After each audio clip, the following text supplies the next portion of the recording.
Dobry wieczór wszystkich. Witam was serdecznie na 12 już edycji. Michał, Tak? po angielsku miało być. Przepraszam. Sorry guys. Excuse me. So let me start again. Ladies and gentlemen, it's my pleasure to welcome you to the 12th edition of Fluttered Meetup. And yeah, you hear me right, and you will hear my hard Slavic accent through the whole evening because this is the first edition in English. Exactly. Yeah, applause. Yeah. And today's hosts for the evening are the Beauty and the Beast. So let me introduce you Adrian. And Adrian, look at these eyes, look at these arms. And he is obviously the beast of programming. And Michał, he's just beautiful. Look at his hair. Yeah, and if you try to find my hair, don't look at top of my head. And this is the 12th edition of Flutter, as I said. But also, this is 12th of March. So, I don't want to be like, ooh, or something like that. But if something goes wrong, blame the simulation. Exactly.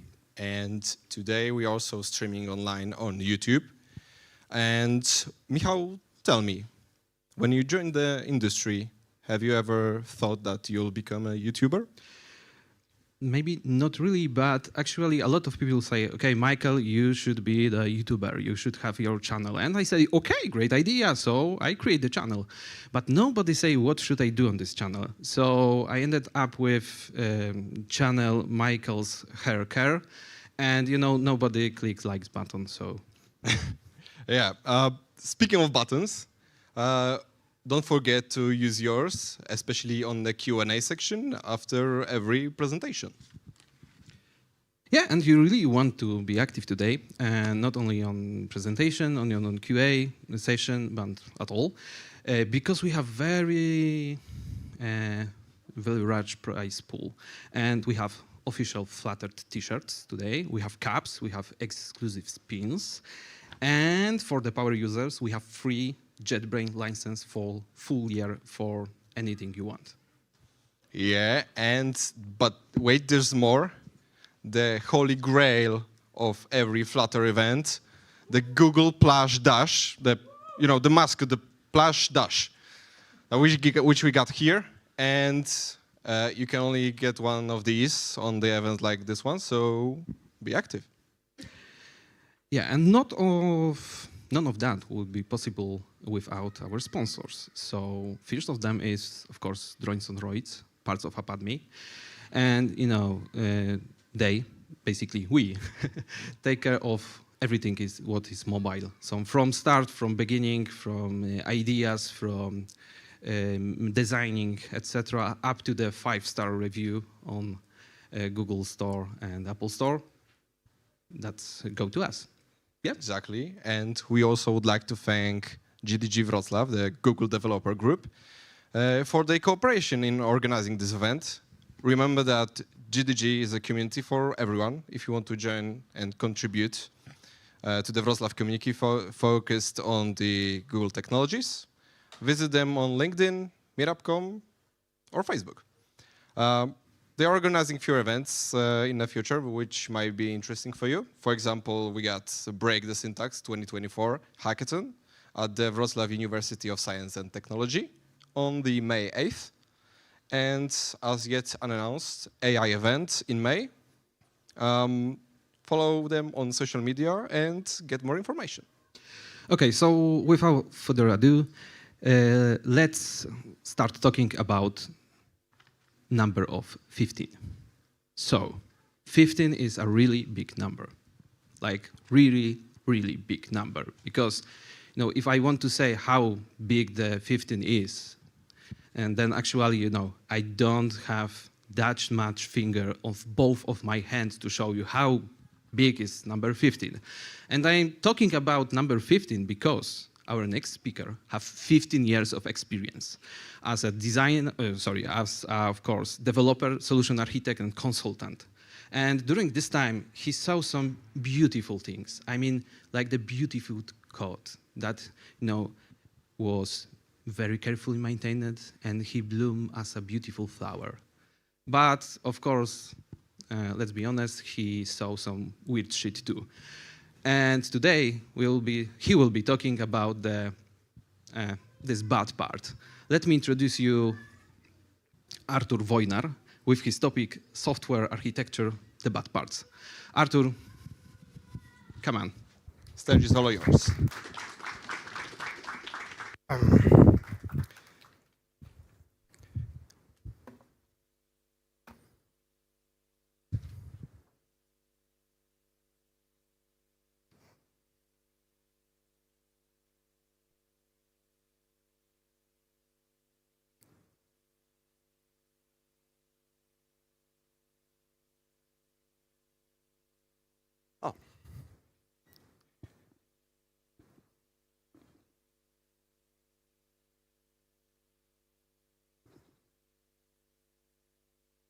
Okay, hello. I'm Artur Wojnar. I'm solutions architect from MasterBorn, solely focused on healthcare systems. I came here from Silesia. And today I will present to you the software architecture, the bad parts. But what for? Why should I use this more complicated solution instead of the way I work currently? I was asked during one of my previous presentations trainings that was about event sourcing. I replied that this is a matter of perspective, this is a matter of our customs experience and things we are used to. I asked this person who asked this question whether he finds his current project or previous project he worked on straightforward. I asked whether CRUD applications cannot be complicated as well. Does simple mean good? But the question itself was very good, but difficult to answer, right? Because how to bridge the gap between the knowledge and the experience? It's really difficult to trust in someone else's experience. And I believe that for me, the only way as the presenter or the trainer is to try to mimic the memories from my past that made me questioning my customs, is to show how bad engineering practices devolve the project into a big ball of mud, classes into God classes, and make you big fan of Italian cuisine as your code base becomes spaghetti. So hold on tight, because today we are gonna write some really bad code. And I will try to show you that the architecture is much more important than anything else. And sorry, I know this is Flutter conference and my topic is nothing about the Flutter, but I think you will enjoy this one too. We have a project to do. Meet Janek, it's our new customer, and Janek owns a company called Janmet, previously Jan Wątroba. And Janek has a network of laboratories in Poland. And the laboratories have all of the necessary equipment, technicians, and medical doctors to proceed with diagnosis of liver disease, right? And right now, Janek wants to digitize the process of monitoring patients' health. The core functionalities are related to alerting. Listen, there are two basic medical examinations, and this is alanine transferase, in short ALT, and liver fibrosis level. There are some thresholds, and if those thresholds are exceeded, we should raise something that business calls small alert. If a few small alerts are raised, then we should calculate liver cancer risk level. And if this one is above the norm, we should generate something that is called a big alert. And now the medical doctors come to the stage. because medical doctors can resolve alerts. They can resolve small alerts. For instance, they can say that, okay, I talked with a patient and he got drunk yesterday, and that's why the old level is higher than usual. But if a big alert is raised, then medical doctor cannot resolve small alerts, but has to resolve the big one. And if he does, then all of the small alerts should be resolved as well.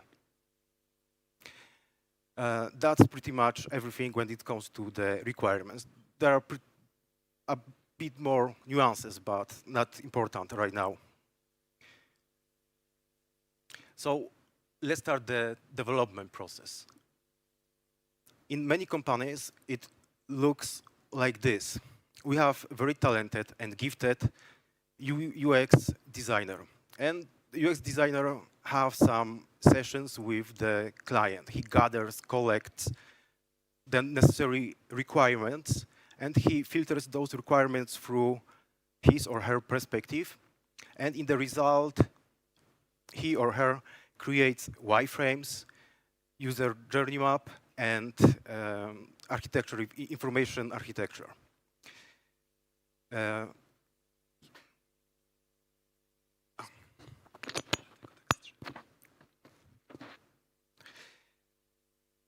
So this output is then taken by the development team, right? And the development team, what he does is create the backlog.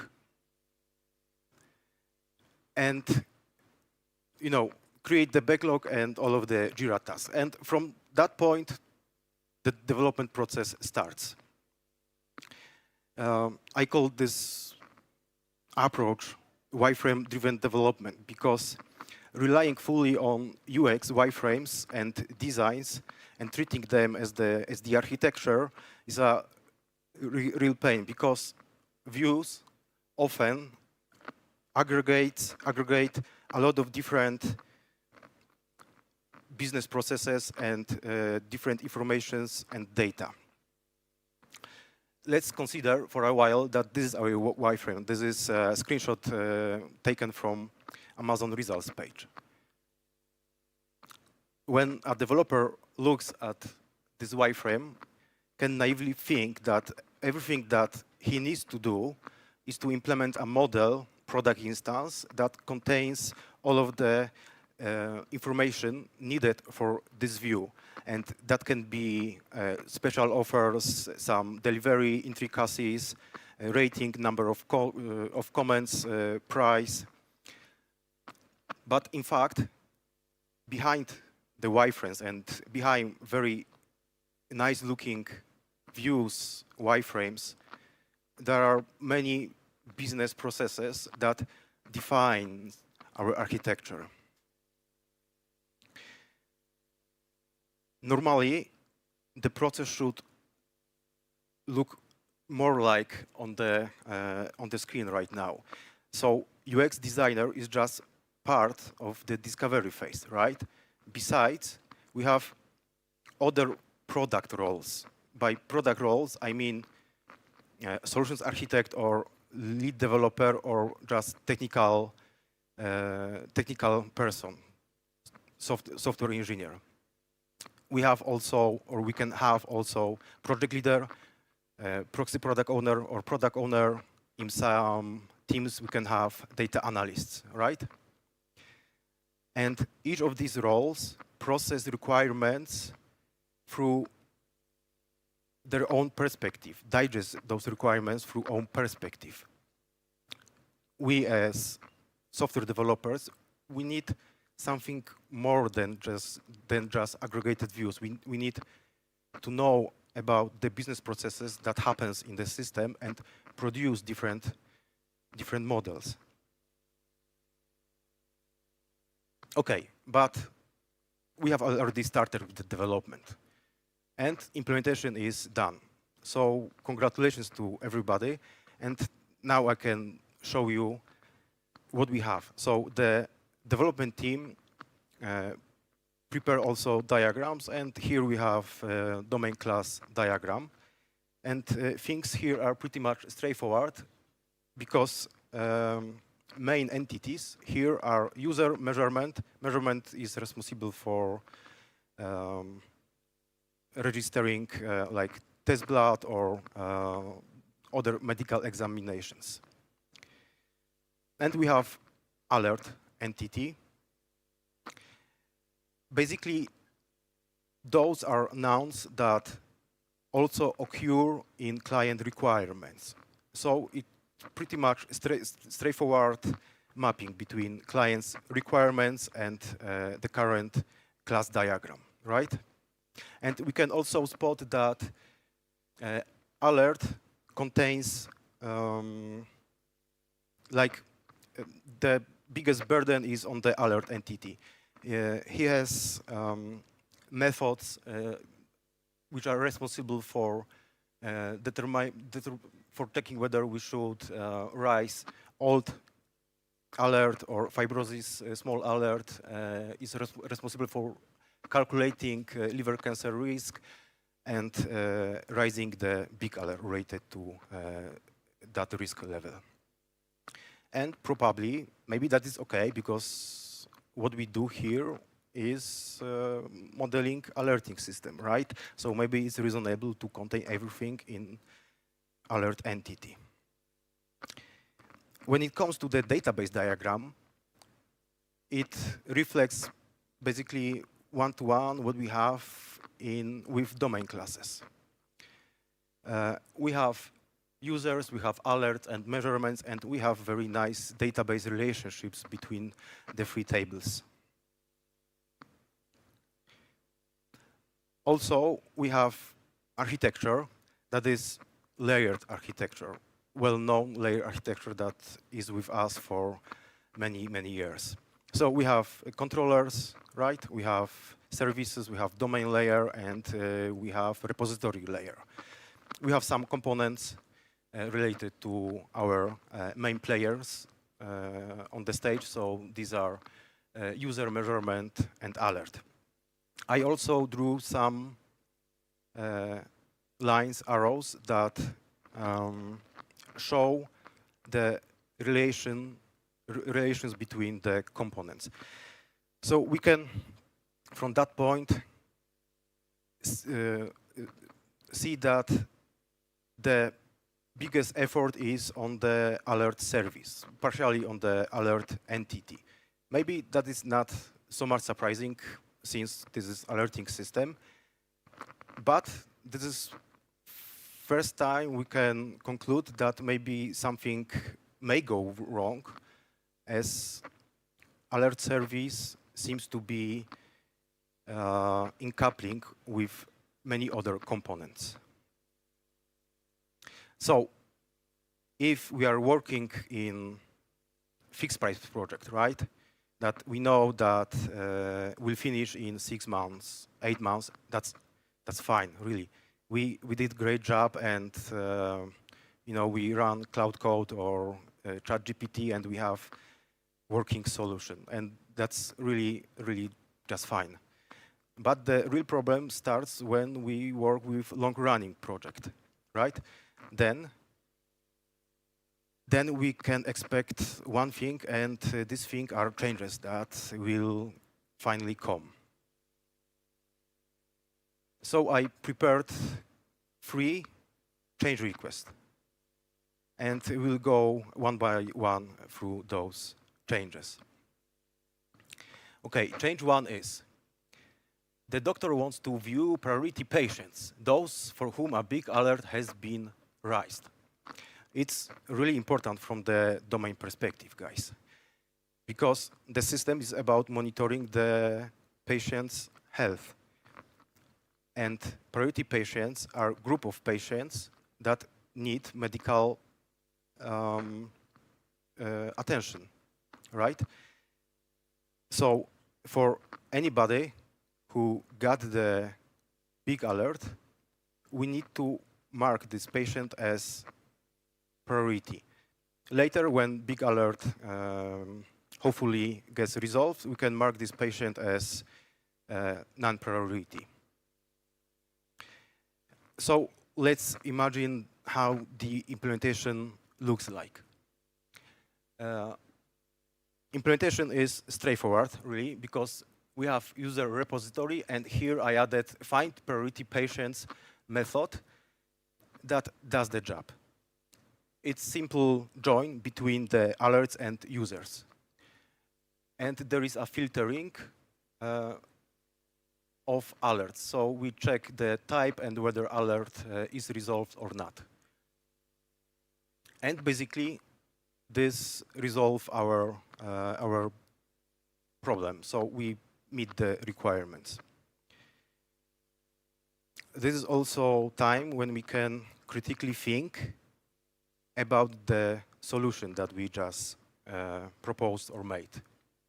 So basically, we mixed this priority patient feature into patient's personal information that are created during the registration process. Maybe that's not the problem, but is it the best place to have this logic? And the other thing is that we join the two tables, users and alerts. So imagine that one developers proceed with a migration and changes, for instance, alert type. Currently, you have two types of alerts, small and big. And the refactor is that the small is split into two enum values, old, small alert, and fibrosis, let's say. So right now we will have three possible values. So that impacts directly the feature that we implemented in user repository. So in the result we get no priority patients because we have to also fix the implementation. So basically we have two features that are not completely belonging to each other, but despite the fact by changing one thing we impact the another. Change 2. Doctors need to determine the severity of a given alert on a scale of low, medium, high, and critical. So medical staff said something like, okay, we have those alerts, that's great, but we need to provide flag to know, how important is this alert. So it's read-only thing, but very important from the perspective of medical staff. Implementation is even simpler than the previous one. So we modified the alert entity and we just provide a new value, new property, that's importance. So what are the potential implications? The change add the new property to the alert entity that is responsible for making business decisions, right? So in theory, by changing something that is meant only for views, we impact the core domain of Yandex business, right? We can impact how the alerts are raised. So that's one thing, that we create coupling between the importance feature and our alerting logic. So basically you have alert and we can modify this alert for multiple reasons. Another change is that doctors want to calculate a new risk level, the risk of fatty liver disease. And this generates small alerts without affecting the big ones. So new calculation, new evaluation, but this thing is not tied to evaluating of the liver cancer risk level. This is something new, fatty liver, and we generate only small alerts for this thing. So what's the implementation here? We modify the alert and we add logic that calculates fatty liver risk level. We also use this method in alert service, and we call this method just before checking raising the big alerts. This is a small remark here because I don't talk about that later, talking about the bad parts, but check how the domain logic is scattered between the alert and the alert service. Indeed, the alert service implement a lot of logic here, because alert entity only checks should I do something, and actually the managing of those methods is done in the alert service. But it's the smallest problem here. So implications of that is we provided another functionality. So right now we check two things. We check liver cancer risk level and we check fatty liver risk level, right? And those two things are totally separate, but still they are in the same entity. So what we caused here, we impacted the cohesion, right? Because cohesion decreased, because the two features are not quite related to each other. But we created coupling between these two. So by changing one of these features, we impact the another. So I think that at this point we are pretty much convinced that we know how the alert domain class will evolve, right? And its future is to be a God class, because we introduced a few change requests, new features, and each of those features is coupled to each other. So we increase coupling of features over time. So that's potentially a problem, will be a problem during the development process. So let's talk about the bad parts. Well, I think that we got feeling what the bad parts are, but let's name the devil. So the first one, we can call it nouning. Is a way of working when development teams build domain models around nouns instead of behaviors, right? And the effect is that models grow too much, having loosely related behaviors. And often such noun-based models are just read models, but I will talk about that in a while. So basically, everything that happens in the system happens in alert entity. We contain here two different features about calculating the risks. We have the feature that is related to the importance, right? So we have different components contained in this class. So we can imagine this is planet of big mass that attract next change request and new features and new functionalities. So it gets big.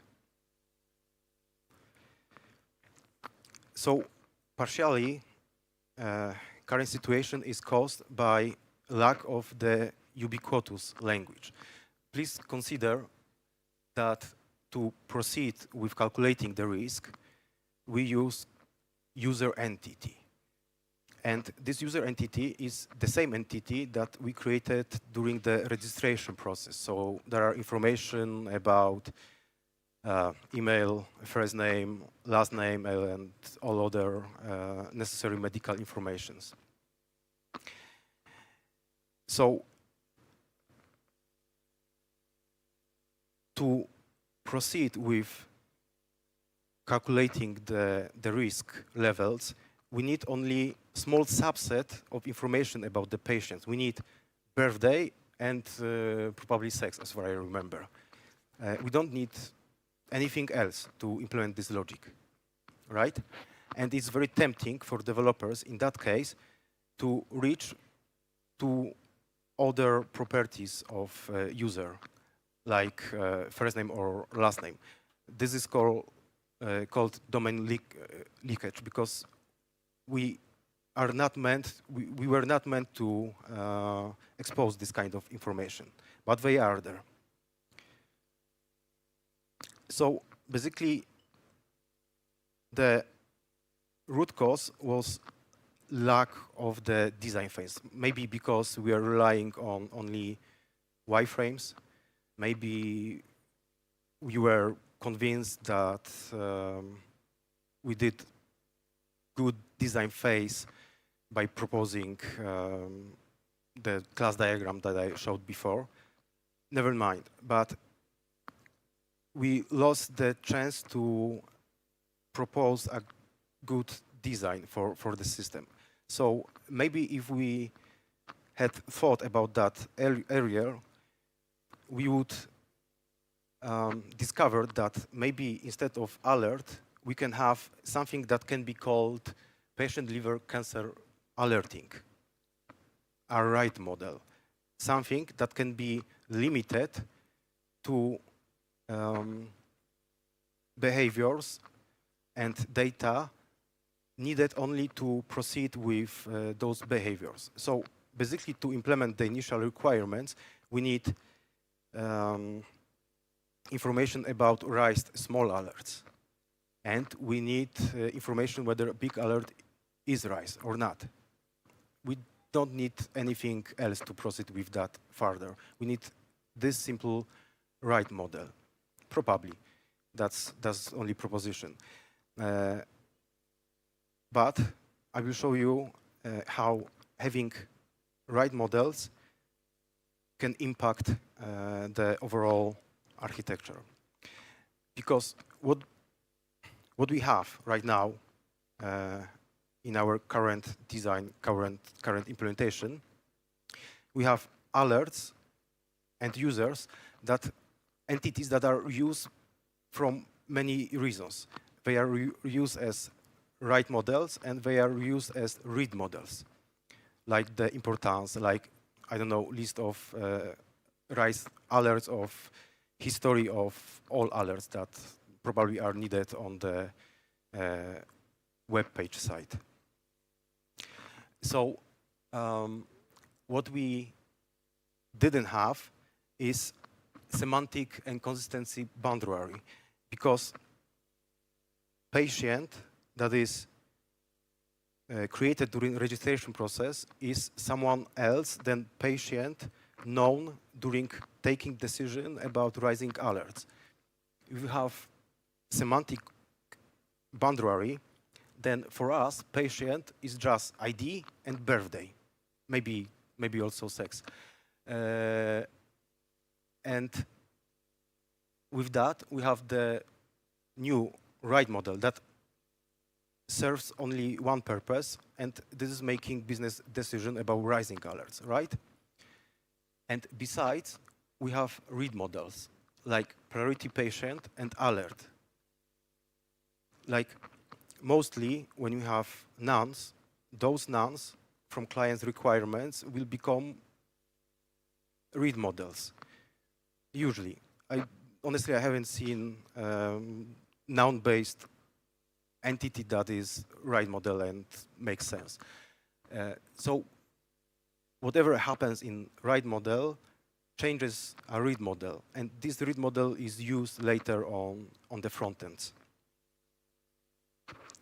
So let's talk a bit more about context and not having different context, because right now having one big gut class alert, we as the developers we get into conflicts during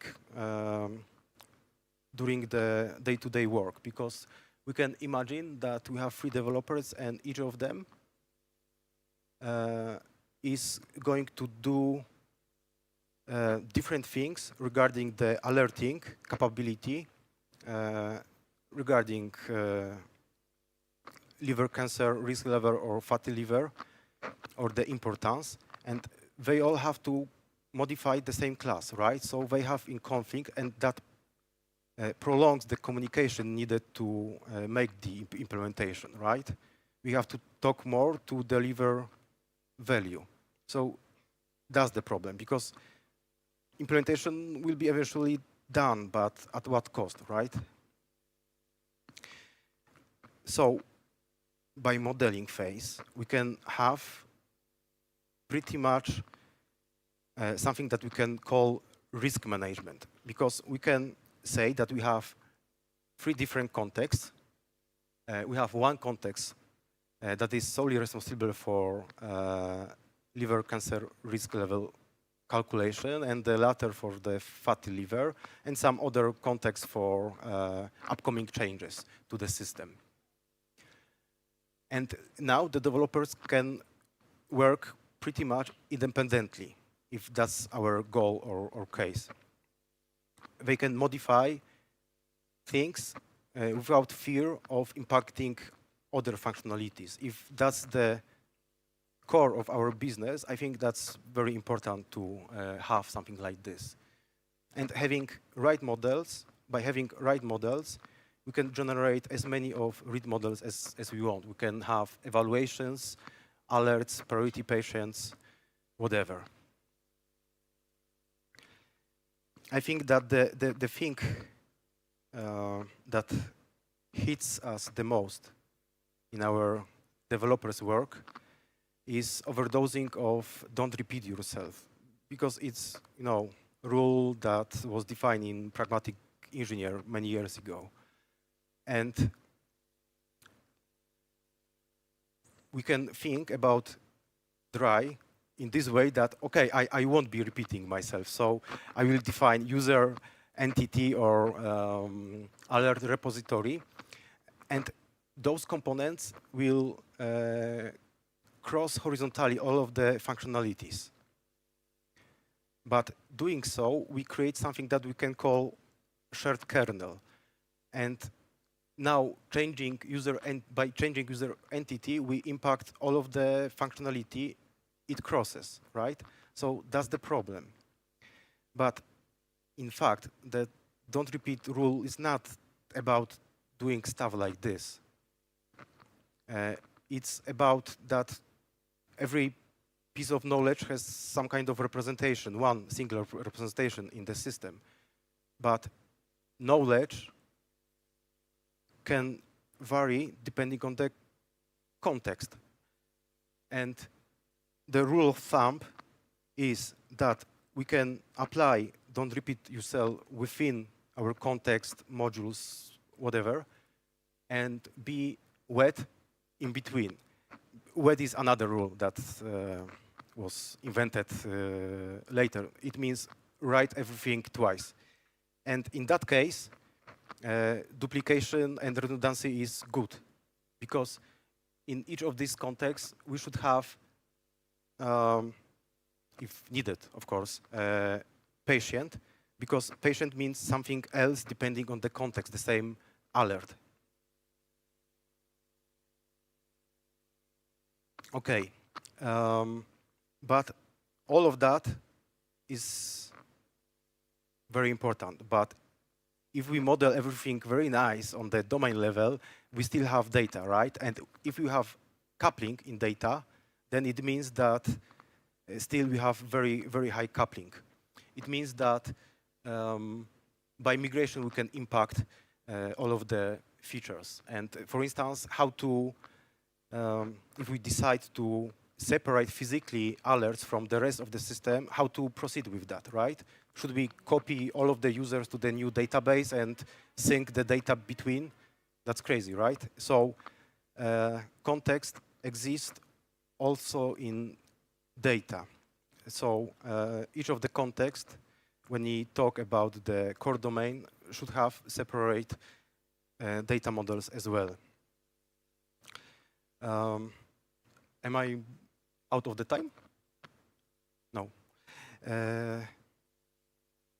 Yeah, but we're almost done. We have we have several patterns that have architecture in name. We have hexagonal architecture, we have vertical slice architecture, clean architecture, right? But we can say that we can implement what we have here following hexagonal architecture. But it won't change anything if we don't have this design process, because what difference does it make that we have ports and adapters, we have interfaces, abstractions,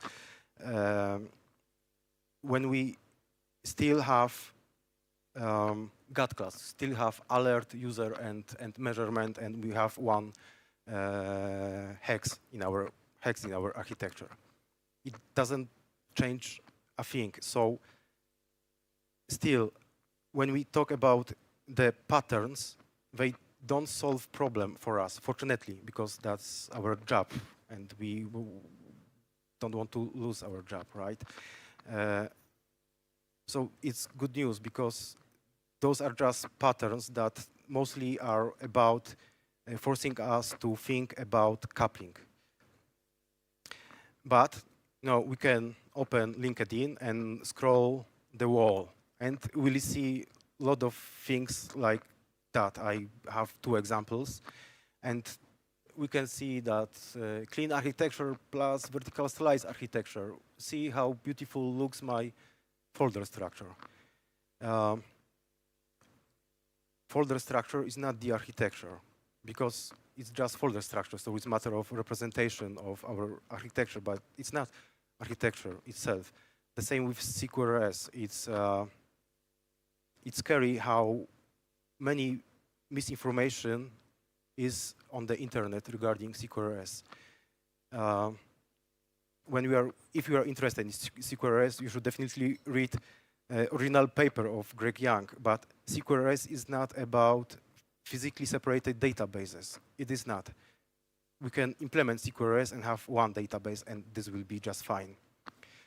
And you may ask, what is the architecture? It's not folder structure.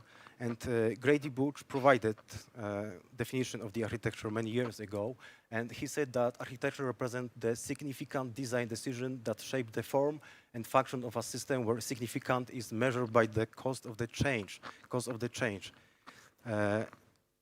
Folder structure is easy to change, right? But if we decide to have separate write models and separate data models, this is difficult to change. This is the real decision. Okay, wrapping up. What we got today was the architecture that emerged accidentally. We didn't have plan for it. It just happened, right? We didn't have plan for that. It just evolved in this particular direction. And most of the things that I show you and how to mitigate all of the risks I presented is very simple, because mostly it's about managing coupling and cohesion. One to increase, one to decrease. And it's about risk management. We have to know what is the risk that a bug happens, and what other areas or contexts or functionalities can be impacted by this bug. So maybe our aim is to not let that happen to influence the core domain. So that's why I told you at the very beginning that the design and architecture is much more important than coding. Coding is last stage, maybe the nicest thing we can do as software developers, but is just last stage of our work. We talk a lot about semantic boundaries, like patient or product doesn't mean the same in all of the context. Nouns are really often read models. So if you have nouns in entities and you make business decision there, that's probably a problem. And of course, that's all can be applied when we talk about long-running projects, not for projects that are fixed price and last a few months. Well, that's everything what I got for you today. Thank you for your attention. I know that there was no Flutter, but still, I hope that you enjoyed the presentation. Thank you. Yeah, Artur, thank you very much. And if anybody have any questions, we start Q&A session.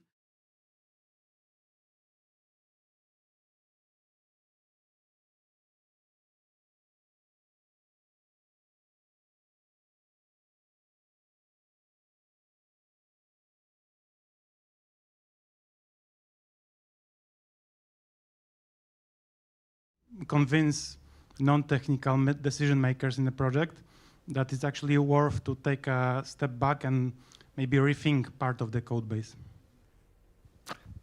I try to, there are two different options. One option is to motivate that from financial perspective, but you have to have proof for that, which is sometimes difficult. But the other options that is possible is that to not inform the business about that and include some changes in the development process. I mean, we don't have to change everything to refactor the system.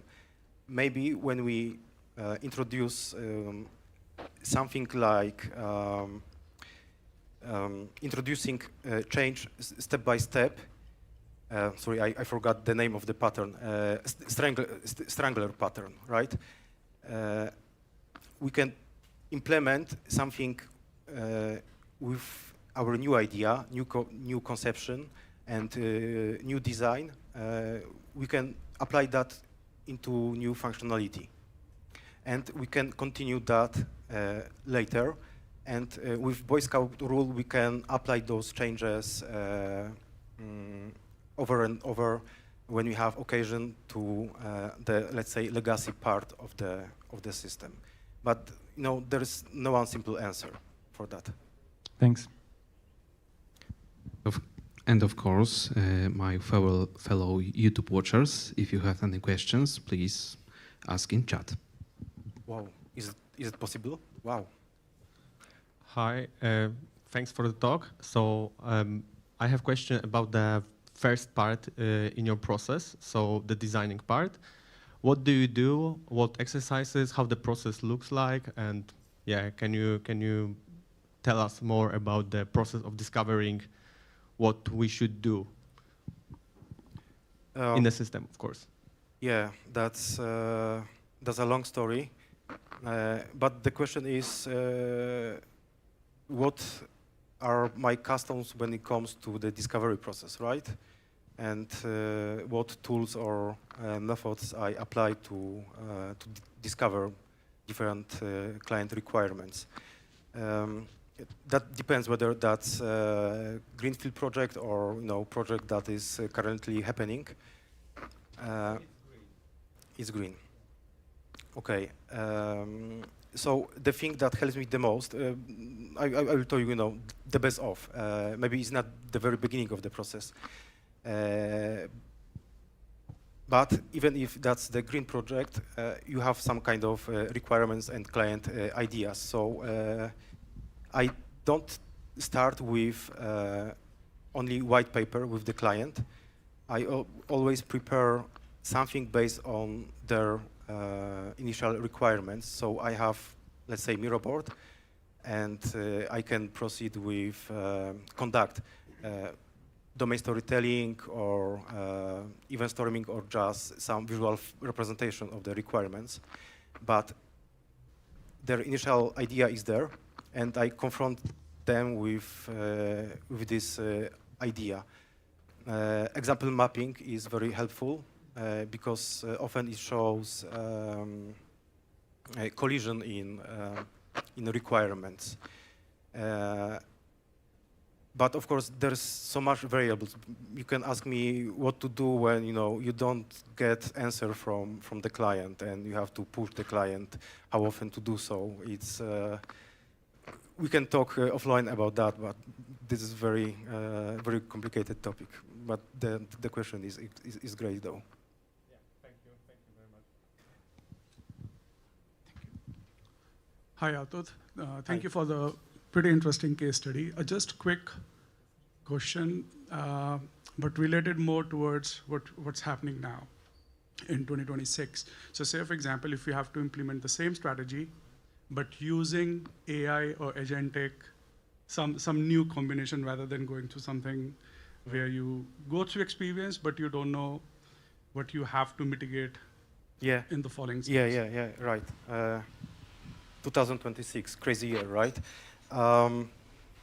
Right, I use Cloud Code here. The thing is, I heavily rely on Cloud Code and Gen AI in general.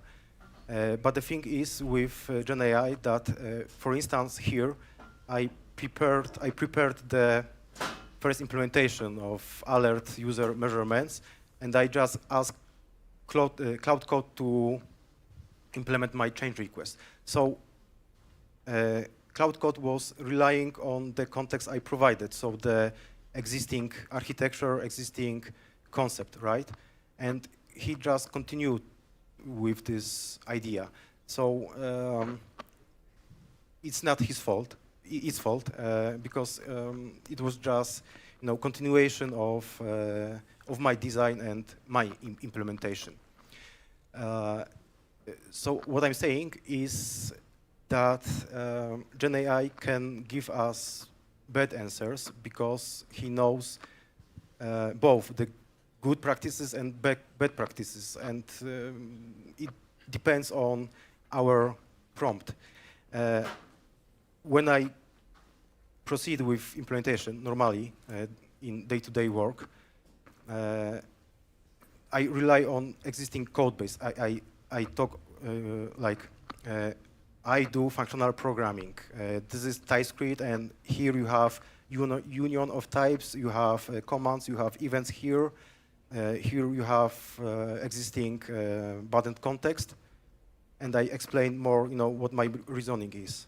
And I work this way with Cloud Code. Not sure whether that answers your question, though. Pretty close to that, but like one I would say a little bit of parallel thing. So say, for example, when you're using the Cloud Code, you're coding and all the stuff, how does it actually affects the, say, for example, Jan, who wants this solution, and you have used the Cloud Code and you have put all the information.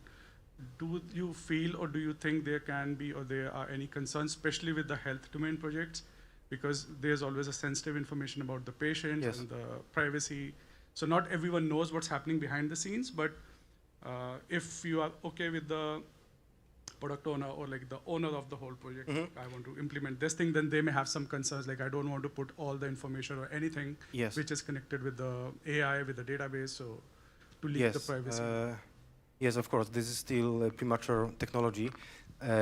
Because we don't talk about using AI in medicine, we talk about just on the programming side, on the development programming side. And but also, if you use the cloud-based Cloud Code or ChatGPT, Gemini, whatever, you don't really know, what happens with the data then. But with, for instance, AWS Bedrock, you can have hosted models in your environment, like not in public Cloud Code, but you can have models deployed into your organization servers. And that's the way, at least for healthcare and sensitive data. Perfect. Thank you. Thank you.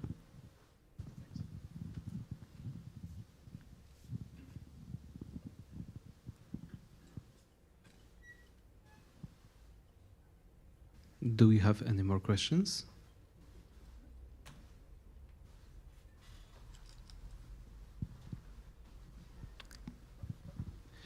Hello. I have a question that you mentioned when we have a new type of alert that influence the big alert function. And you said that this is the bad influence on the other methods. But do you think this is the bad architecture or just the business calculations? You're referencing the situation when raising small alert impacts the big alert, right? Yes. Yes.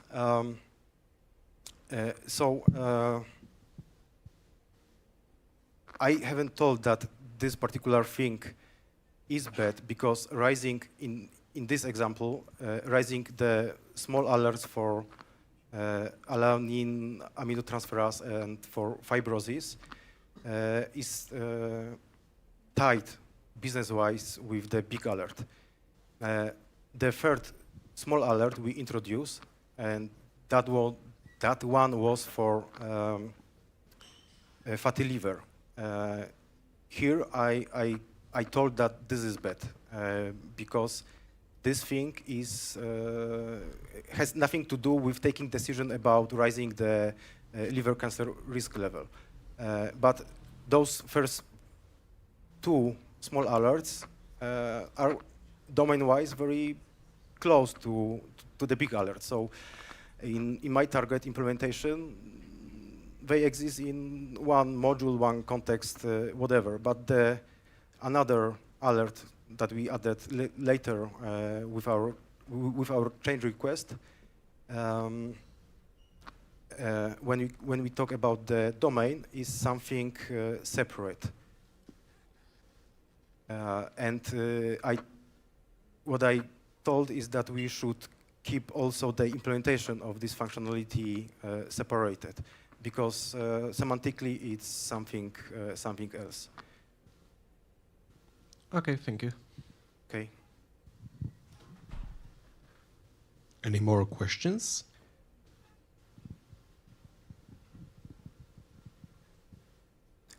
Okay, I don't see any hands, so Okay. Thank you, and thank you, internet citizens. Bye. thank you, Artur. So, before we move to the next section, we prepared some quiz for you.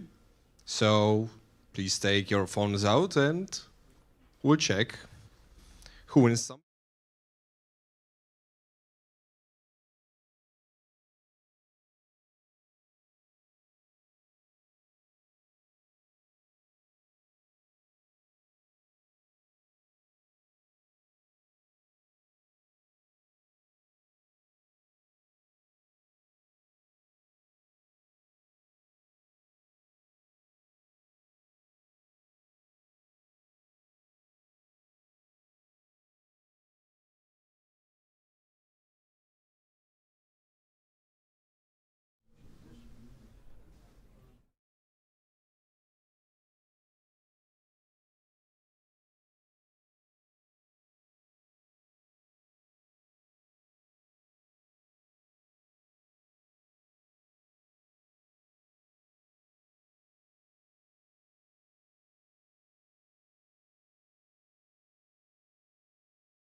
please, Tomek and Furia also go to Carolina, yeah, because not only the first place have some prizes, and right now, let's take a break.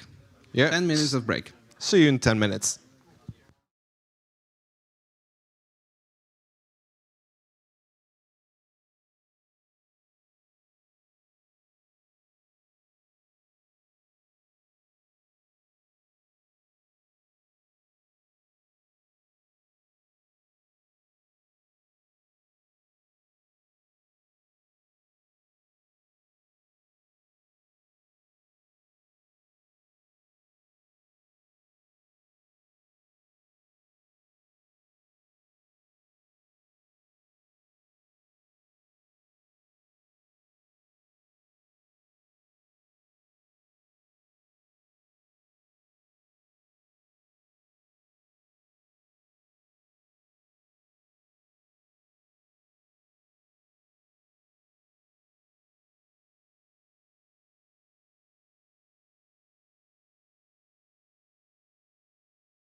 Right, welcome after the break.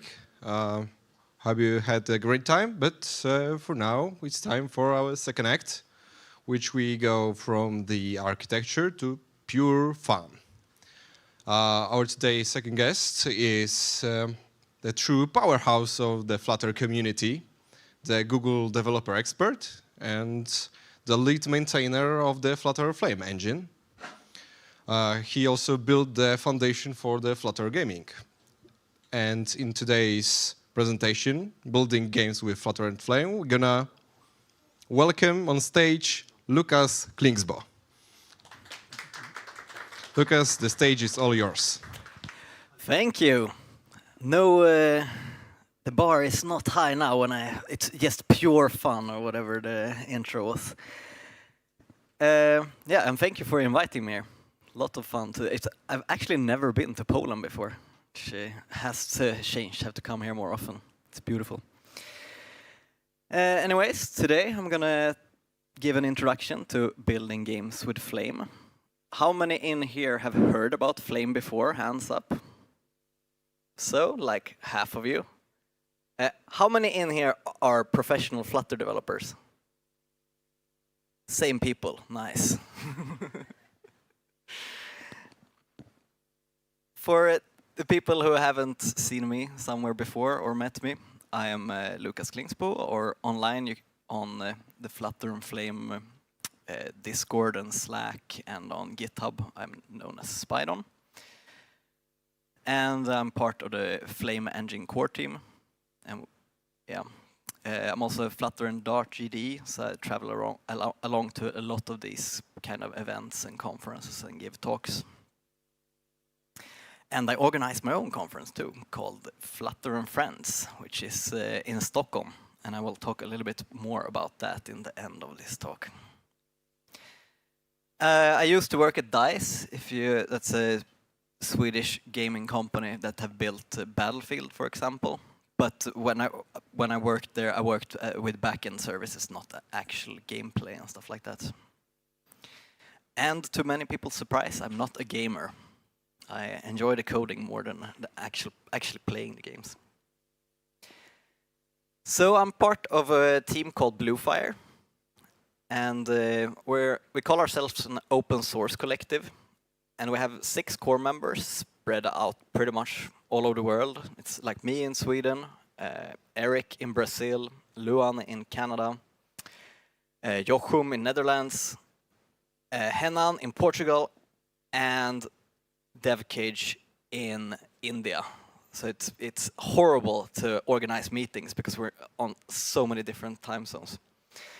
But at least we maintain lots of Flutter and Dart packages.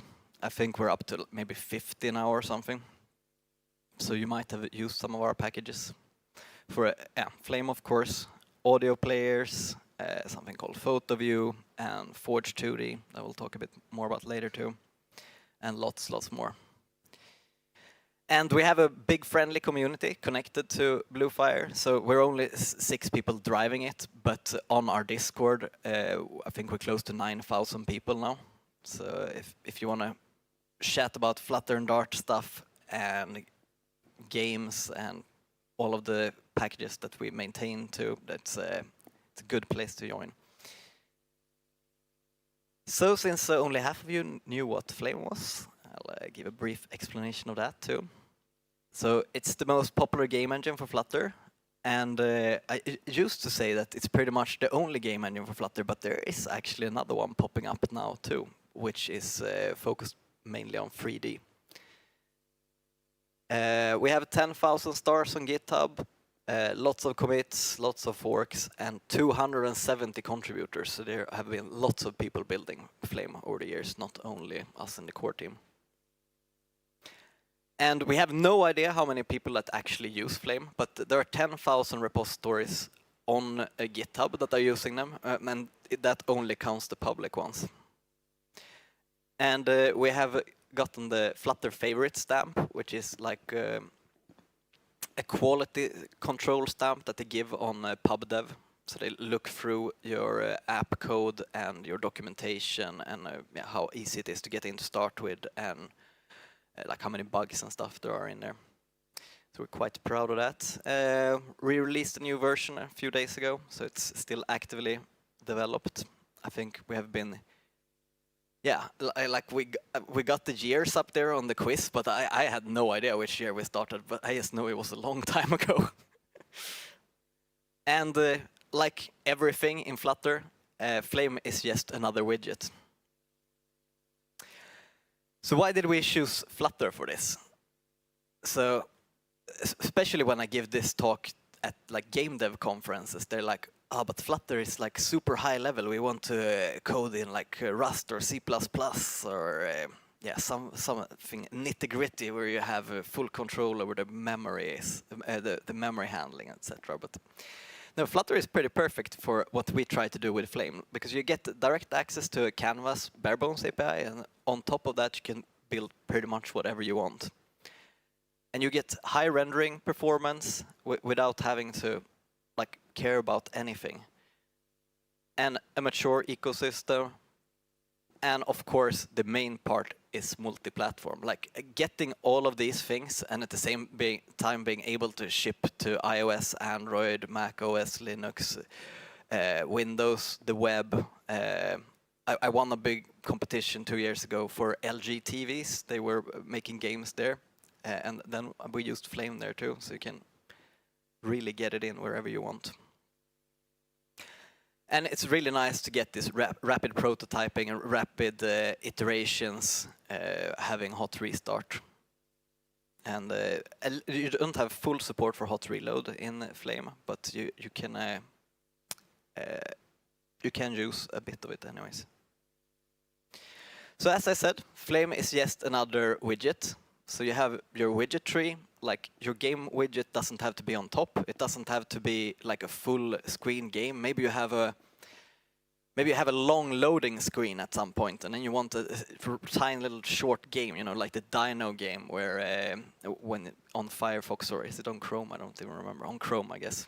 When you don't have internet, it's like, or maybe you just want to do some like cooler animations than what is built into Flutter, then you can also use Flame. So you can just jam it into wherever you want to in your already existing widget tree. And in Flame, we have a similar structure called the component tree, where the Flame game is the root, and then you have components underneath that.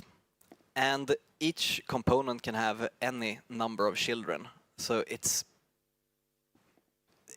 similar to a row or a column in Flutter, but except that they're not visually represented like that.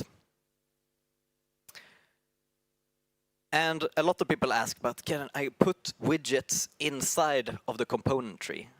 And the simple answer is no, because they work like fundamentally different. Widgets, they try to update as seldom as possible. Meanwhile, components, they try to update and render all the time. But you can use something that we call the overlays API, and then you can get widgets on top of Flame. You can just use a stack too, if you want that. So super simple boilerplate code to start your Flame game.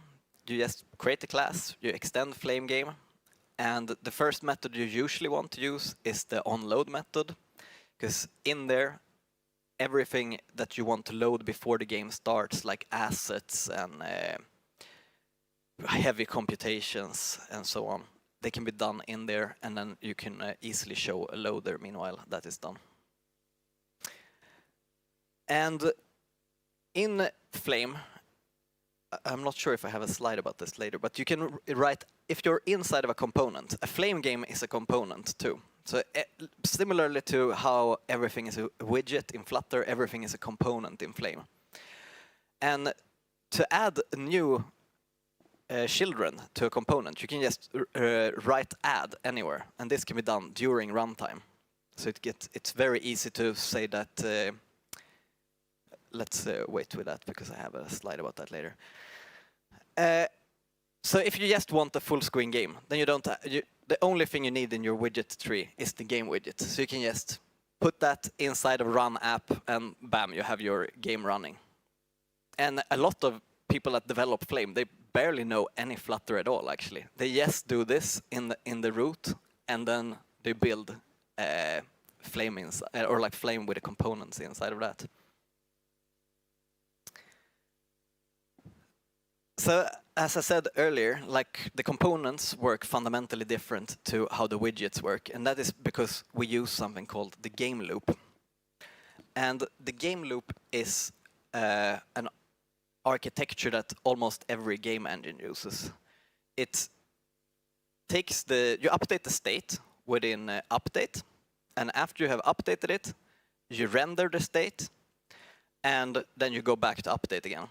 And this dt you get in here, that's delta time, and that is how long it was since the last time update ran. And then you can take that into consideration when updating the state. So if you have something moving across the screen, you don't want that thing to move faster across the screen just because you have a faster computer. Like if any of you played games in the 90s, a lot of games that you installed on a faster computer, all of a sudden they ran much faster. Like the whole game state ran much faster. So that is why you have something like this with DT. And then this runs back and forth, usually at least 60 times per second. Sometimes a lot more, depending on how much your screen and graphics card can handle.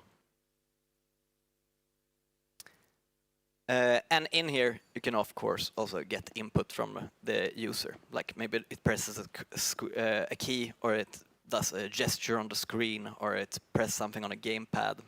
Yeah, whatever input you can imagine. And all of the components, they have these methods inside of them that you can override. Usually, you don't have to do that much in render, because we already have so many pre-built components in Flame that most of your rendering needs are already covered. But you usually want to do some kind of update of a state somewhere in your app. Maybe not for all components, but at least for some of them.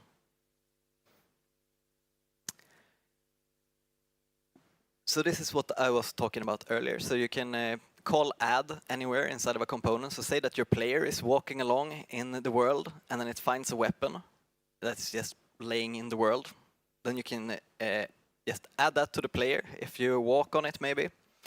And then that weapon will move with the player, like relative to the player all the time. So you don't have to take care about where the weapon is anymore, if it is a child of the player. If that makes sense. And you can similarly just call remove to drop it. And one of our fundamental components is called position components, and a lot of components are built on top of this one. In the next version of Flame, which will probably be in a long time because we have so many breaking changes we want to do when we release Flame 2, this will probably be called transform component because it has a lot of other things in there than a position. So it has a position, a size, a scale, and an angle. And all of these are vector2, that comes from the vector math library that Google is maintaining. And a vector2 sounds scary if you haven't done vector math in school, but a vector here is basically just a x and y. So it's a tuple of two things. So in the position, it's like, yeah, the position there, and the size, it's just width and height. And the scale is how much it should scale up that component. And the angle is just the double in radians. So one of our simplest components is called the sprite component, and this is just something static. A sprite in like game development language is just an image. I don't really know why they had to choose another name for it. So maybe you have a rock in your game that doesn't move, or that doesn't have any animation or anything in it, then it would probably be a sprite component. Then for the simplest type of animation that you can do, you usually use sprite sheets. And sprite sheets look something like this. And if you've seen these like books that you might have had as kids that you just flip the pages really quickly on, they work exactly the same as this. You just quickly change between these frames. and it looks something like this when you put it inside of a sprite animation component. And then we have, this is probably our longest named component, called a sprite animation group component. And this one can change between animations depending on what state you set it in. So if you see here, it walks, and then when I click, it stops. And you can have as many states as you want in there, which is very handy when you're building a game, because usually your components doesn't only do one thing, so they need to have multiple animations. And another thing we have is a very powerful effects system. So instead of adding animations, you can add custom effects to it. So say that you want to turn this a little bit red, or you want to make it bigger or something. Now you can just add a color effect and a size effect to it. And you can combine this to make very powerful animations. And in Flame we have a very modular ecosystem. So we have like the core part of Flame, which is just called Flame. And then we have something that we call bridge libraries. And these ones connect Flame to other things and offer components that are related to those things. So Forge 2D, for example, that is a port of the famous physics engine called Box 2D. For example, what is that game called where you're throwing pigs? Does anyone remember? No. Yes, exactly. Angry Birds. So that one is using Box 2D. And we have the Flame Forge 2D bridge library there that connects it to that. Or if you've used Rive, if you've seen the animations in Duolingo, for example, they're all Rive animations, and we connect to Rive with Flame Rive. And if you want to build something built on tiles, then you can usually want to use a tile map editor, and you can use tiled. But we have support for other ones too. And if you want to use audio, we have a little wrapper for audio players in there too. I think we have about 30 of these bridge libraries. So these are just some examples. So in here we also have support for a camera and a viewport that you can do a lot of cool things with. So say for example that you want to do something like Mario Kart or something, and you want to have split screens watching the same world but from different perspectives, then you can do that if you want. Or you want to do like cool zooming out effects, and yeah, the possibilities are endless when you have all of that built in. And built-in collision detection, because collision detection is a pain to calculate yourself and a pain to get efficient. And a fairly new thing is the post-processing API. So pretty recently, Flutter started getting support for shaders. And with shaders, you can do like ridiculously cool things when it comes to games. That means that you can change pixels directly on the graphics card and make very efficient effects. And the effects API I already spoke a little bit about. And gesture and input handling, of course, you can put in pretty much whatever you want in there and stereo game. And we have a lot of different types of optimization methods. Because when you start to get thousands of components, you will want to start to optimize, because lower-end devices will start to be struggling. And the physics engine I also already briefly spoke about.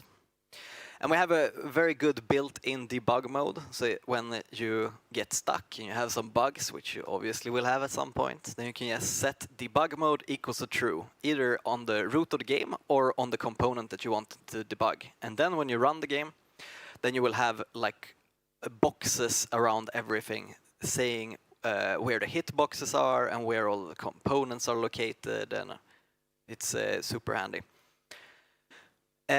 And if you haven't used DevTools extensions, I can recommend you to check that out too. And it's not only Flame having DevTools extensions. So if you've seen when you start Flutter, you usually get little URL there, and that one connects to the DevTools extensions and Flutter's own DevTools. And when you open that up and it's a Flame project, you will get a little tab there that is Flame. And it is the same for like a Riverpod, and I think Block has it too. So a lot of people don't know about these features. So open it up and see if for your project, like your non-game projects too, have any of those DevTools extensions, because they're very helpful in debugging things. And I have some short examples here of some games made in Flame. Just trying to find my mouse here. Maybe I can start with this. Oh yeah, this is a very long video, so it's gonna jump around a little bit in it.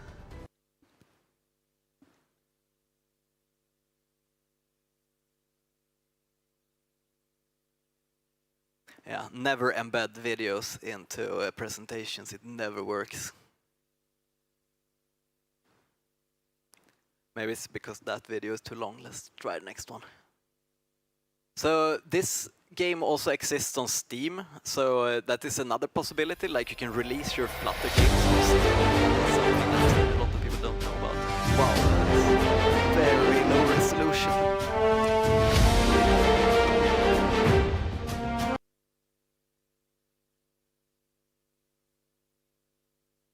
Maybe it only allows us to look at. Yep. Well, at least it's. You can imagine what it looks like. It's very cool. Oh, now there we go. So that one you can check out on Steam if you want to. It's called Dark Blade.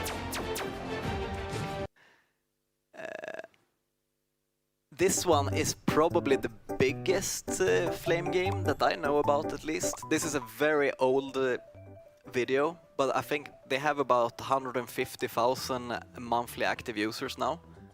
So that is, they're actually making some money out of that game.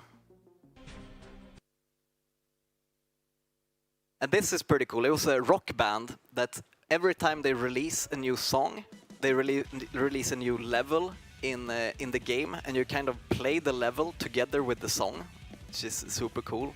Has like some exported MIDI input thing that generates the levels. Very cool.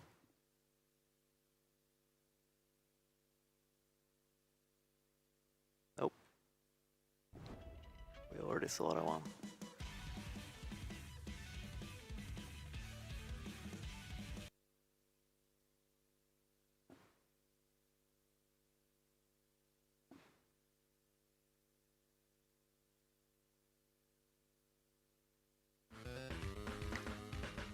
You can make like these puzzle games, like you can turn your phone and have. This was one of the first big Flame games. It's also quite fun. And like games like this, you can make like in an evening, especially now with AI. Like the LLMs are actually pretty good at coding Flame now. We actually have a game jam going on right now with lots of nice prizes in it. It started last Friday and it ends on Sunday, I think. So there will be some cool stuff coming out of that too. Here you can see an example of shaders in use. So you see this like glow and reflections. That is all built on shaders.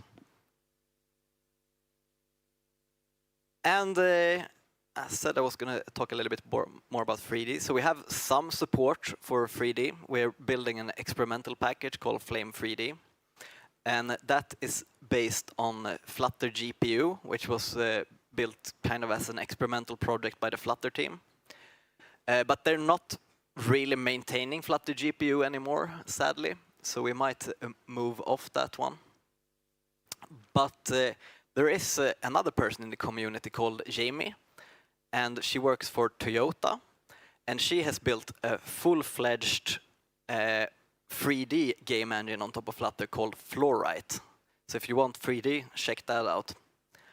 And that is will also be used in all Toyota cars, I think. So soon I don't know if you know, but Flutter is used in all BMW cars that are new, and now we will have Toyota too. So Flutter is going big.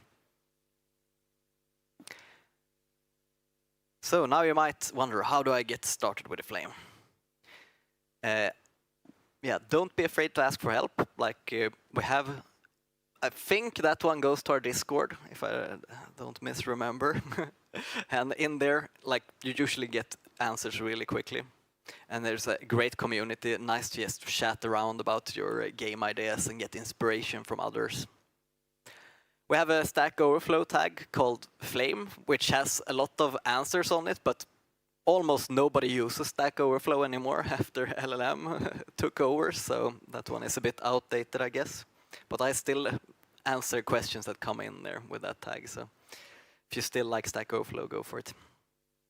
And if you find bugs and stuff in Flame, don't be afraid to open a GitHub issue and we'll have a look at it. Or you can have a look at it yourself and put up a PR. And the Discord I already mentioned. And before we go to questions, I said I was going to talk a little bit more about Flutter and Friends.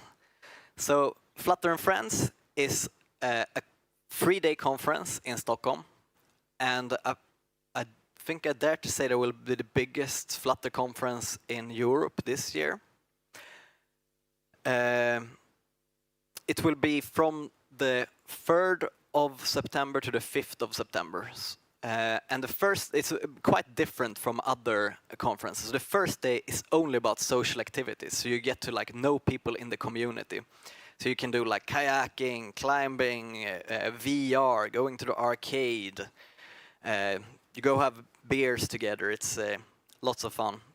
Then the main day is on a really cool venue, which looks like a kind of big theater. It has like balconies and all kinds of stuff, and then we have another second stage there too. So there you have like more this normal conference with exhibitors and really like world-class speakers. And in the evening we have a big party there. And last day on the Saturday, where you might be slightly hungover, then we have a hackathon day and a workshop day. Oh yes, and before you ask questions, I have 2 caps here, one Flutter and Friends and one very unique hot reload cap with a little dash in the back. The ones that ask the 2 best questions get those ones. And whoops. For the rest of you, anyone who wants can get these shiny flame stickers.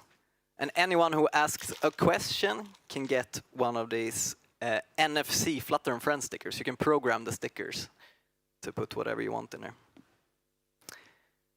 So, yes, questions. Hi, you mentioned briefly the other brand new game engine made in Flutter.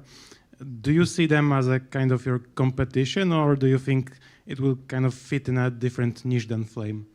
I think it will fit in a different niche than Flame, because that is like pure 3D, and Flame is more focused on like 2D casual games or 2.5D or like fake 3D. And like Jamie is a good friend of me too, so we get inspiration from each other too.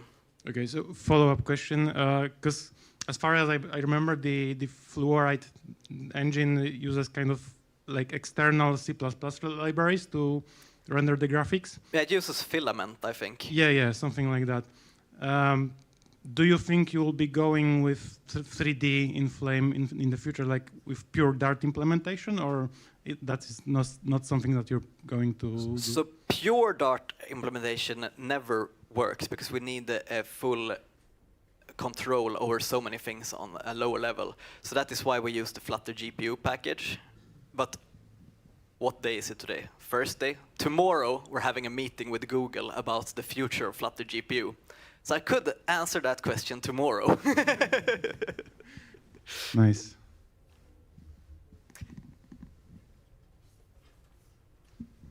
Thank you, Lukas, for the great presentation. Actually, I never heard about, I heard about Flame, but I never knew like how it is working. Yeah. Pretty interesting.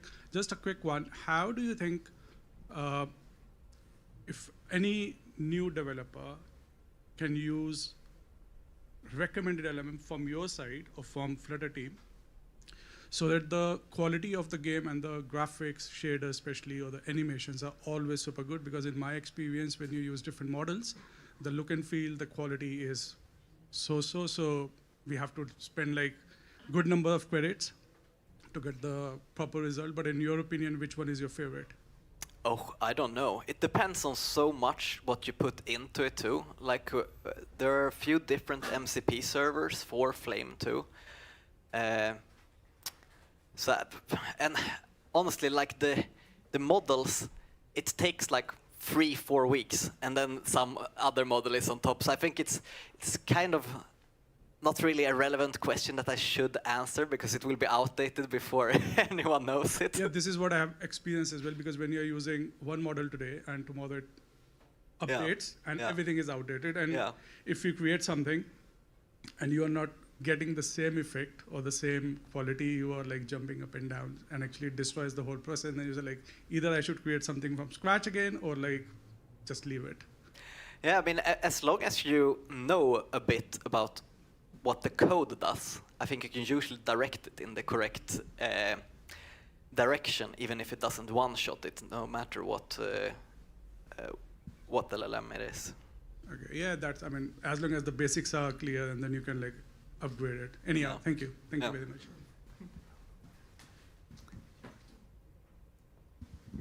Hello, thank you for the presentation.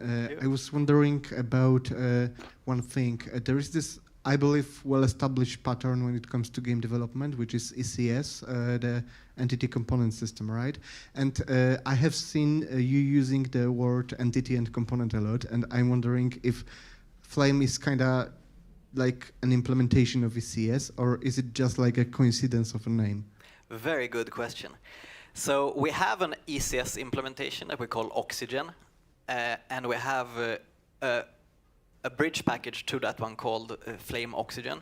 But we have built our own system that we call Flame Component System. So that's why I never mention entity, but I mention component a lot. And it tends to be like a lot easier to write the things in the Flame component system, but you can do a lot more optimizations if you use ECS. So if you want a super massive game where you want lots of distribution of different things, then ECS is great. But if you want to just get into building games, the thing that we have built in Flame component system is actually much easier to use. All right. That being said, like, is it possible in just like a pure Flame to create your own components? Like, you have the sprite component, right? You have the position component. Is it possible for me to create a health component that will track the health of my character? Absolutely. Is it correct? Absolutely. Awesome. Thank you.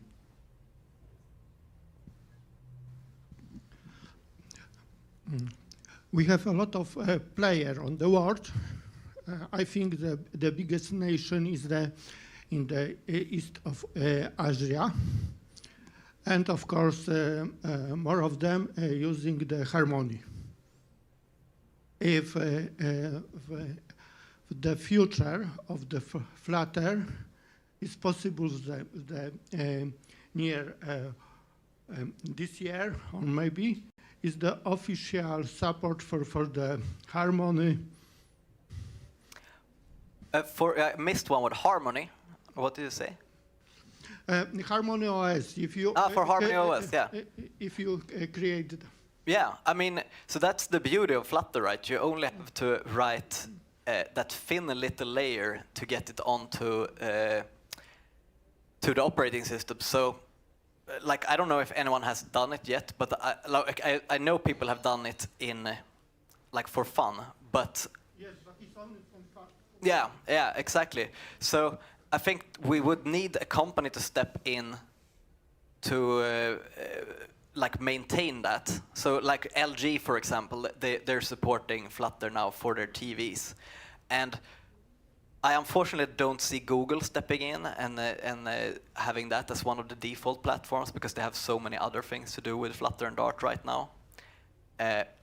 But since it's such a big market, like you say, I would be surprised if no one else steps in and does that, because it's not that much work. Well, I don't have a better answer for you, sorry. So I have a question, because you didn't mention something that is, I think, very relevant in game dev industry or creating your own game, which is like state management, connecting it all to data sources and doing all that. So I've played around with Flame a bit and I got a bit like lost in what should I use? I mean, I found some solutions, but what would be your go-to solution? Would you use like Flutter established already connections packages and do it on top of the game engine? Or would you embed it somehow inside of the game engine itself? That's a good question too. So it depends, like the classic programming answer. So if you have a lot of Flutter stuff inside of your game too, like maybe you have lots of menus and stuff, and maybe the actual part with the game rendering is not that big part of it, then I will use some like a block or river pod or whatever that you want, because you can quite easily connect most state managements in Flutter in Flame too. We have bridge libraries for river pod and block, but you know there are like 100 different state management solutions out there. But state is like fundamentally different in how components work, because you don't have to react in the same way as you do in Flutter, because you have to react to update the state. But since we always re-render, you don't have to do as much reacting. But when you do have to react, it's usually enough with just like a value notifier or change notifier or some just fundamental like that. Okay, so I'm referencing mostly about like global states or like stuff like related to player, your example, weapon and player, right? Those are like permanent states across the whole gameplay, levels, whatever. So me myself being a Flutter dev, I chose going Flutter because that's the way I know best. And I did use the connectors to run it. But I was wondering what's your go-to for like a quick game dev, the event that you have to code game in a week. What would you go for in that case? Yeah, so then I would build it directly in Flame most of the time. So you can, from wherever you are inside of the component tree, you can add a mixin that we call has game reference, and then you can get your game class, and then you can have, if you have a global state in there for the running game, you can have, you can store that in there, and you can reach it from anywhere in the tree. Or say that you can have a level component, for example, and you have all of the stuff inside of that level.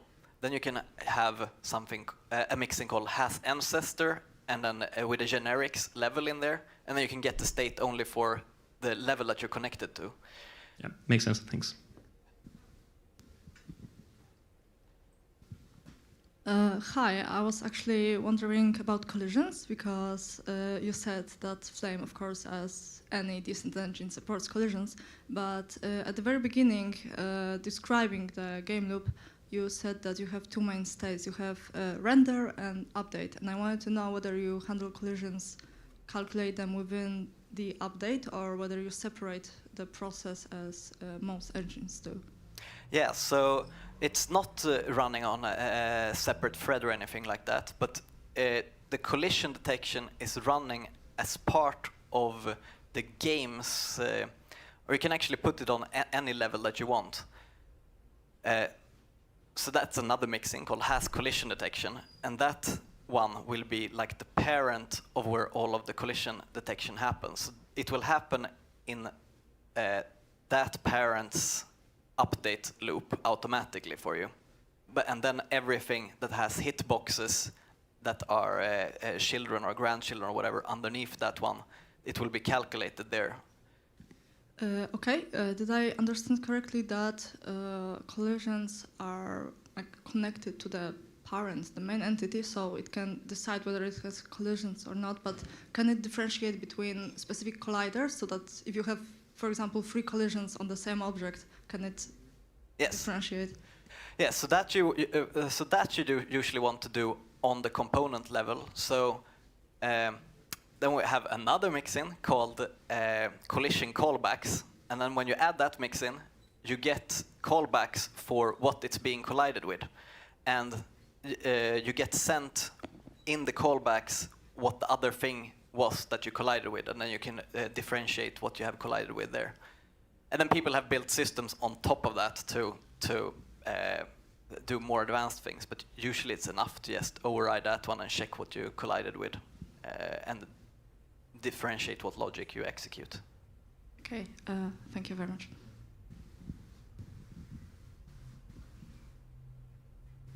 Do we have any other questions? Oh, okay. Hi.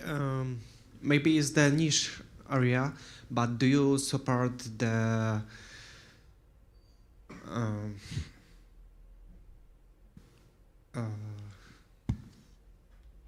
I'm very bad at remembering words too. What? Blame the simulation. yeah, accessibility? Oh, that's the word. Ah, yes. Unfortunately, pretty much nothing. And it's something we have looked into, but it is so hard to implement good in games. Like, it's pretty much like building a whole new game engine to take care of it. So you can implement some accessibility yourself on top of it, but unfortunately, I have to say no. Okay, thank you. At the beginning of your talk, you mentioned Flutter favor stamp that you ordered. Mm-hmm. Is it some kind of game that you can order brown or silver or gold stamp? No, there's only one stamp. Okay, because if it's a game, I was wondering, is it implemented in Flame as well? No, I think you misunderstood me. I can show you here. Maybe it will be clearer. So, you know, pub, like the package manager for Flutter. Oh. Let me pull this one in. Come on! What? I guess I gotta get more than 50% in there. Now we go. Okay. No, no worries. I no won't worries. full screen it this time. Last try. My own computer won't defeat me. Okay, so here you can see the little Flutter favorite thing. There. Okay. So this is something that Google curates. They have a little team of people looking through pubdev packages, and you get this this stamp up here. I think you can even press it and see what other favorites that are in here. So it's just a stamp of quality, basically. Okay, thank you.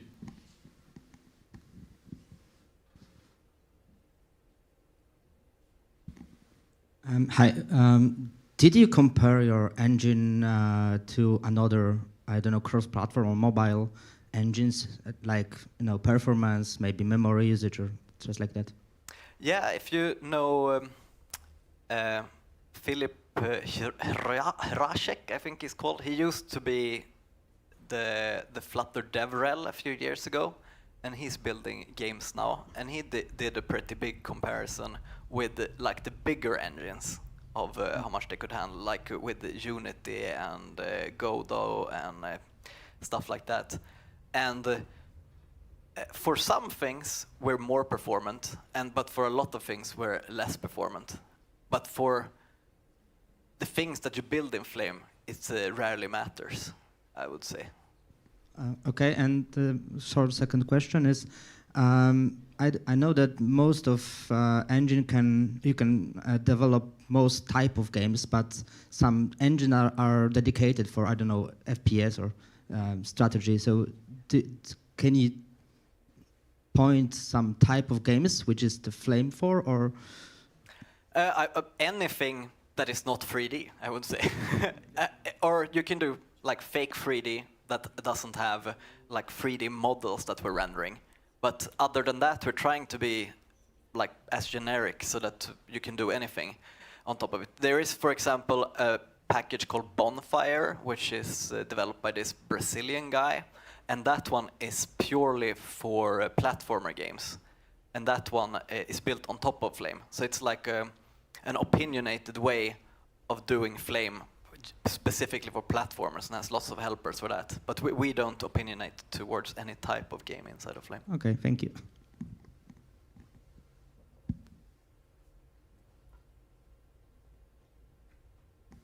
Okay, do we have any questions online, maybe in chat? Okay. So, any last questions? don't see any. So, okay. Thank you very much. It was great to hear you.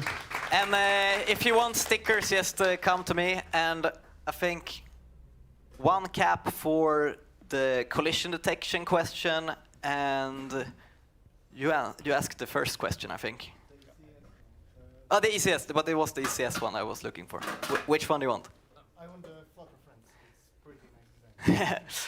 Come to Flutter and Friends in September, and you'll get maybe a nicer one. And you asked the one about collision detection, right?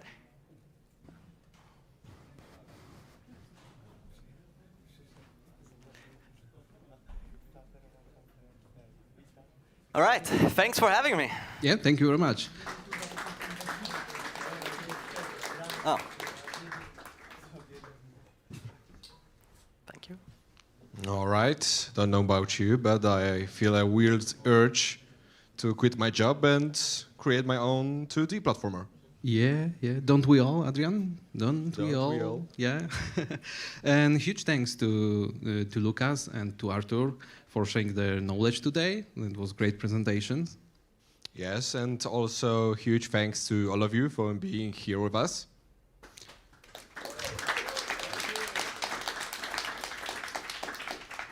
Yeah, and right now this is the end. But this is not quite the end, because we have, of course, after party. So it's my pleasure to invite you to Szklarnia, and 2 things. First one, after we finish, please go here, join us, and make a quick photo. So this is the first thing. And the second thing, on the table, we have some presents from GDG. This is some coupons for Google Cloud. No, we don't have. Sorry, it was empty. Sorry. Blame the simulation again. Yeah, blame the simulation. Okay, so thank you very much, and come to us, take a photo.